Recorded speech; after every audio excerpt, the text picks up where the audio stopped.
Assalomu alaykum gruppamiz a'zolari. Bugun mana xudo xolasa 2025-yil 19-iyun 1000 kvadratli kotelimiz 6 ariqqa qarab yo'l olmoqda.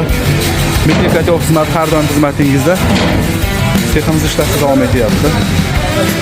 Hozircha nalichida xudo xolasa kotellarimiz bor.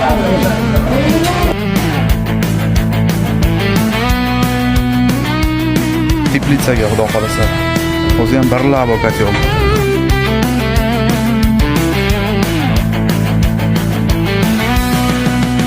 Yana bitta 600 kvadratli kotelimiz. Bu ham xudo xolasa 6 ariqqa qarab ketmoqda. Texnimiz ishlashda davom etyapti. 1000 kvadratli kotelni orqasiga xudo xolasa mana 600 kvadratli kotelimiz chiqadi.